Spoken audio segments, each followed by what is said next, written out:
ನಮಸ್ಕಾರ. ನಿಮ್ಮ ಜೊತೆ ಸಿನಿಮಾ ಕತೆ ಕಾರ್ಯಕ್ರಮಕ್ಕೆ ನಿಮ್ಮೆಲ್ಲರಿಗೂ ಸ್ವಾಗತ.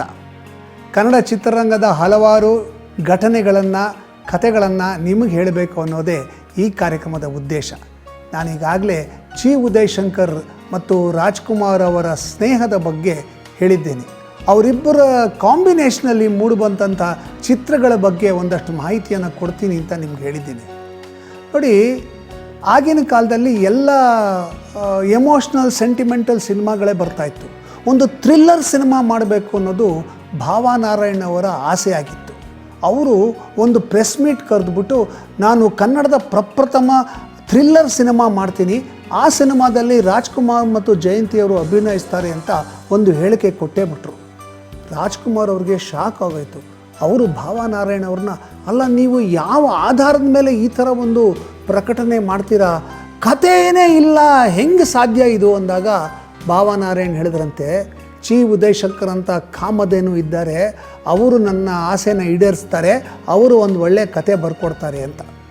ಚಿ ಉದಯ್ ಶಂಕರ್ ಅವರು ಭಾವನಾರಾಯಣ್ ಅವರ ಆಸೆಗೆ ತಕ್ಕಂತೆ ಒಂದು ಚಿತ್ರದ ಕಥೆಯನ್ನು ಬರೆದು, ಸಂಭಾಷಣೆಯನ್ನು ಬರೆದು ಸ್ಕ್ರಿಪ್ಟ್ ರೆಡಿ ಮಾಡಿದ್ರು. ಆ ಚಿತ್ರದ ಹೆಸರು ಬೆಂಗಳೂರು ಮೇಲ್ ಅಂತ. ಕನ್ನಡ ಚಿತ್ರರಂಗದ ಪ್ರಪ್ರಥಮ ಥ್ರಿಲ್ಲರ್ ಸಿನಿಮಾ ಅದು. ಆ ಸಿನಿಮಾ ಕತೆ ಕೇಳಿ ತುಂಬ ಖುಷಿ ಆಗ್ಬಿಡ್ತಂತೆ ಭಾವನಾರಾಯಣ್ ಅವ್ರಿಗೆ. ಸೀದಾ ಹೋಗಿ 1 kg ಮೈಸೂರು ಪಾಕ್ನ ತಗೊಂಡು ಸಿಹಿಯನ್ನು ಇಷ್ಟಪಡ್ತಿದ್ದಂಥ ಚಿ ಉದಯ್ ಶಂಕರ್ ಅವ್ರಿಗೆ ಕೊಟ್ಟರಂತೆ. ಚಿ ಉದಯ್ ಶಂಕರ್ ಅವರು ಅಷ್ಟನ್ನು ಒಂದು 15 ನಿಮಿಷದಲ್ಲಿ ಖಾಲಿ ಮಾಡಿಬಿಟ್ರಂತೆ. ಅದಾಗಿ ಒಂದು 15-20 ದಿವಸಕ್ಕೆ ಚಿ ಉದಯ್ ಶಂಕರ್ ಅವ್ರಿಗೆ ಡಯಾಬಿಟಿಸ್ ಇದೆ ಅಂತ ಗೊತ್ತಾಯ್ತಂತೆ. ಆಗ ಅವರ ವಯಸ್ಸು 34 ವರ್ಷ ಅಷ್ಟೇ. ನೋಡಿ, ಮದ್ರಾಸಲ್ಲಿ ಸಿನಿಮಾಗಳು, ಕನ್ನಡ ಸಿನಿಮಾಗಳ ನಿರ್ಮಾಣ ನಡೀತಿತ್ತು. ಆಗ ದೊರೆ ಭಗವಾನ್ ಅವರು ಒಂದು ನಿರ್ಮಾಣ ಸಂಸ್ಥೆಯನ್ನು ಸ್ಥಾಪಿಸಬೇಕು ಅಂಥೇಳಿ ಮೈಲಾಪುರದಲ್ಲಿ, ಮದ್ರಾಸಿನ ಮೈಲಾಪುರದಲ್ಲಿ ಒಂದು ಆಫೀಸ್ ಓಪನ್ ಮಾಡಿದ್ರು.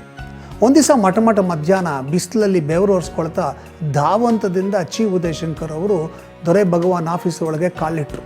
ನೋಡಿ, ಒಂದು ಒಳ್ಳೆ ಕತೆ ಸಿಕ್ಕಿದೆ, ಡಾಕ್ಟರ್ ರಾಜ್ಕುಮಾರ್ಗೆ ತುಂಬ ಚೆನ್ನಾಗಿ ಹೊಂದತ್ತೆ ಈ ಕತೆ, ಇದನ್ನು ನೀವು ನಿರ್ಮಾಣ ಮಾಡಿ ಅಂತ ಹೇಳಿದ್ರು. ಆ ಕಥೆಯನ್ನು ತಮಿಳಿನ ಜಿ ಬಾಲಸುಬ್ರಹ್ಮಣ್ಯಂ ಅವರು ಬರೆದಿದ್ದರು. ಆ ಕಥೆನ ತಮಿಳಲ್ಲಿ ಸಿನಿಮಾ ಮಾಡಬೇಕು ಅಂತ ಪ್ರಯತ್ನ ಕೂಡ ಆಗಿತ್ತು. ಶಿವಾಜಿ ಗಣೇಶನ್ನು ಇನ್ನು ಹಲವಾರು ತಮಿಳಿನ ನಾಯಕರು ಅದನ್ನು ರಿಜೆಕ್ಟ್ ಮಾಡಿದ್ದರು. ಅಂತಹ ಕಥೆನ ತೊಗೊಂಡು ಬಂದು ಚಿ ಉದಯ್ ಶಂಕರ್ ಅವರು ದೊರೆ ಭಗವಾನ್ ಕೊಟ್ಬಿಟ್ಟು, ಇದು ರಾಜ್ಕುಮಾರ್ ಹೊಂದತ್ತೆ, ಚೆನ್ನಾಗಾಗತ್ತೆ ಸಿನಿಮಾ, ಈ ಕಥೆನ ಮಾಡಿ ಅಂತ ಹೇಳಿದ್ರು. ಭಗವಾನ್ ಅವರು ಕಥೆಯನ್ನು ಓದಿದ್ರು, ಆದರೆ ಅವರಿಗೆ ಅದು ಅಷ್ಟಾಗಿ ಹಿಡಿಸ್ಲಿಲ್ಲ. ರಾಜ್ಕುಮಾರ್ಗೆ ಈ ಪಾತ್ರ ಒಪ್ಪಲ್ಲ, ಬೇಡ ಅಂತ ಹೇಳಿ ರಿಜೆಕ್ಟ್ ಮಾಡಿದ್ರು. ಆದರೆ ಚಿ ಉದಯ್ ಶಂಕರ್ ಹಠ ಬಿಡಲಿಲ್ಲ, ಸೀದಾ ಡಾಕ್ಟರ್ ರಾಜ್ಕುಮಾರ್ ಹತ್ರ ಹೋದರು. ರಾಜ್ಕುಮಾರ್ ಅವರಿಗೆ, ವರ್ಧಪ್ಪ ಅವರಿಗೆ ಆ ಕಥೆಯನ್ನು ಕೊಟ್ಟು, ಈ ಸಿನಿಮಾ ಮಾಡೋಣ, ನಿಮ್ಗೆ ತುಂಬ ಚೆನ್ನಾಗಿ ಹೊಂದತ್ತೆ, ತುಂಬ ಚೆನ್ನಾಗಿ ಆಗತ್ತೆ ಈ ಸಿನಿಮಾ ಅಂದರು. ರಾಜ್ಕುಮಾರ್ ಮತ್ತು ವರ್ಧಪ್ಪ ಇಬ್ಬರೂ ಆ ಕಥೆನ ಓದಿದ್ರು. ಅದರಲ್ಲಿ ಅತಿಯಾದ ಆದರ್ಶ ಇದೆ, ಇದು ಅಷ್ಟಾಗಿ ವರ್ಕ್ ಆಗಲ್ಲ ಅಂತ ಅವರಿಬ್ಬರ ಅಭಿಪ್ರಾಯ ಆಗಿತ್ತು. ಆದರೆ ಚಿ ಉದಯ್ ಶಂಕರ್ ಹಠ ಬಿಡಲಿಲ್ಲ, ನೀವೇನು ವರಿ ಮಾಡಬೇಡಿ, ಅದ್ಭುತವಾದ ಚಿತ್ರಕಥೆ ಬರಿತೀನಿ, ಅದ್ಭುತವಾದ ಸಂಭಾಷಣೆ ಬರ್ತೀನಿ, ಅದ್ಭುತವಾದ ಹಾಡುಗಳನ್ನು ಬರಿತೀನಿ, ಇದು ಸೂಪರ್ ಹಿಟ್ ಆಗುತ್ತೆ, ನನ್ನ ಮಾತು ನಂಬಿ ಅಂತ ಒಂದೇ ಹಠ ಶುರು ಮಾಡಿದ್ರು. ಅವರಿಗೆ ಸಪೋರ್ಟ್ ಮಾಡಿದ್ದು ಮ್ಯೂಸಿಕ್ ಡೈರೆಕ್ಟರ್ GK ವೆಂಕಟೇಶ್ ಒಬ್ಬರೇ. ಕೊನೆಗೆ ಚಿ ಉದಯ್ ಶಂಕರ್ ಅವರ ಉತ್ಸಾಹ, ಅವರ ನಂಬಿಕೆಯನ್ನು ನೋಡಿ ರಾಜ್ಕುಮಾರ್ ಅವರು ಆ ಚಿತ್ರದಲ್ಲಿ ಅಭಿನಯಿಸೋದಕ್ಕೆ ಒಪ್ಕೊಂಡ್ರು. ಅದಾದಮೇಲೆ ದೊರೆ ಭಗವಾನ್ ಅವರು ಮನಸ್ಸಿಲ್ಲದ ಮನಸ್ಸಲ್ಲಿ ಅದನ್ನು ನಿರ್ಮಾಣ ಮಾಡಬೇಕು ಅಂತ ಕೂಡ ಒಪ್ಕೊಂಡ್ರು. ಆ ಸಿನಿಮಾಗೆ KCN ಗೌಡರು ಫೈನಾನ್ಸ್ ಮಾಡ್ತೀನಿ ಅಂತ ಮುಂದೆ ಬಂದಾಗ ಆ ಸಿನಿಮಾಗೆ ಒಂದು ಜೀವ ಬಂತು. ಚಿ ಉದಯ್ ಶಂಕರ್ ಅವರು ಭಾಳ ಶ್ರಮ ವಹಿಸಿ ಜಿ ಬಾಲಸುಬ್ರಹ್ಮಣ್ಯಂ ಅವರ ಕತೆಗೆ ಒಂದು ಅದ್ಭುತವಾದಂಥ ಚಿತ್ರಕಥೆ ಬರೆದು, ಸಂಭಾಷಣೆಗಳನ್ನು ಬರೆದು, ಹಾಡುಗಳನ್ನು ಬರೆದು, ಅದಕ್ಕೆ GK ವೆಂಕಟೇಶ್ ಅವರು ರಾಗ ಸಂಯೋಜನೆ ಮಾಡಿ ಸಿನಿಮಾನ ದೊರೆ ಭಗವಾನ್ ಅವರು ನಿರ್ಮಾಣ ಮಾಡಿ ನಿರ್ದೇಶನ ಕೂಡ ಮಾಡಿದ್ರು. ಆ ಸಿನಿಮಾ ಸೂಪರ್ ಡೂಪರ್ ಹಿಟ್ಟಾಯಿತು.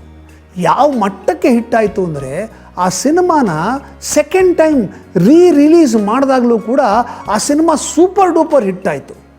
ಚಿ ಉದಯ್ ಶಂಕರ್ ಅವರು ರೂಪಿಸಿ ರಾಜ್ಕುಮಾರ್ ಅವರ ಹಿಟ್ ಸಿನಿಮಾಗಳಲ್ಲಿ ಅಗ್ರಸ್ಥಾನವನ್ನು ಪಡೆದಂಥ ಚಿತ್ರ ಯಾವುದು ಅಂದರೆ ಕಸ್ತೂರಿ ನಿವಾಸ. ನಿಮಗೆಲ್ಲ ಈಗ ಒಂದು ಒಳ್ಳೆ ಪಿಕ್ಚರ್ ಸಿಕ್ತಲ್ವ, ಅದ್ಭುತವಾದ ಕತೆ. ಆ ಕಥೆಯಲ್ಲಿ ರಾಜ್ಕುಮಾರ್ ಅವರ ಆದರ್ಶ, ಅವರ ಅಭಿನಯ, GK ವೆಂಕಟೇಶ್ ಅವರ ಸಂಗೀತ, ಆ ಸಂಭಾಷಣೆಗಳು, ಹಾಡುಗಳು ಒಂದಕ್ಕಿಂತ ಒಂದು ಸೂಪರ್ ಹಿಟ್ ಹಾಡುಗಳು. ಆಡಿಸಿ ನೋಡು ಬೀಳಿಸಿ ನೋಡು ಉರುಳಿ ಹೋಗೋದು.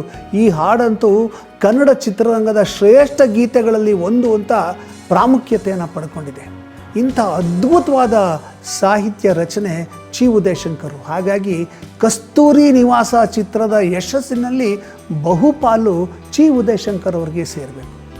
ಇನ್ನೂ ಡಾಕ್ಟರ್ ರಾಜ್ಕುಮಾರ್ ಮತ್ತು ಚಿ ಉದಯಶಂಕರ್ ಅವರ ಕಾಂಬಿನೇಷನಲ್ಲಿ ಸೂಪರ್ ಡೂಪರ್ ಹಿಟ್ ಸಿನಿಮಾಗಳು ಬಂದವು. ಅದರ ಬಗ್ಗೆ ಎಲ್ಲ ಹೇಳ್ತಾ ಹೋಗ್ತೀನಿ ಮುಂದಿನ ಸಂಚಿಕೆಯಲ್ಲಿ. ನೀವಿನ್ನೂ ನಮ್ಮ ಸಿಹಿ ಕೈ ಚಂದ್ರು ಚಾನಲ್ನ ಸಬ್ಸ್ಕ್ರೈಬ್ ಮಾಡಿದ್ದಾರೆ, ದಯವಿಟ್ಟು ಈ ಕೂಡಲೇ ಸಬ್ಸ್ಕ್ರೈಬ್ ಮಾಡಿ, ಪಕ್ಕದಲ್ಲಿರೋ ಬೆಲ್ ಐಕಾನ್ ಒತ್ತಿ. ವಿಶೇಷವಾದಂಥ ಕಾರ್ಯಕ್ರಮಗಳನ್ನು ಈ ಚಾನಲಲ್ಲಿ ಮಾಡ್ತೀನಿ. ನಿಮ್ಮ ಸಪೋರ್ಟ್ ನನಗೆ ಬೇಕು. ಬರೀ ನೀವು ಸಬ್ಸ್ಕ್ರೈಬ್ ಮಾಡಿದ್ರೆ ಸಾಲದು, ನಿಮ್ಮ ರಿಲೇಟಿವ್ಸ್ಗೆ, ನಿಮ್ಮ ಸಂಬಂಧಿಕರಿಗೆ, ನಿಮ್ಮ ಸ್ನೇಹಿತರಿಗೆ ಸಬ್ಸ್ಕ್ರೈಬ್ ಮಾಡೋಕ್ಕೆ ಹೇಳಿ. ನನಗೆ ನಿಮ್ಮ ಸಪೋರ್ಟಿನ ಅವಶ್ಯಕತೆ ಇದೆ. ಆ ಸಪೋರ್ಟನ್ನು ನೀವು ನನಗೆ ನೀಡಬೇಕು ಅಂತ ಕೇಳ್ಕೊಳ್ತೀನಿ. ನಮಸ್ಕಾರ.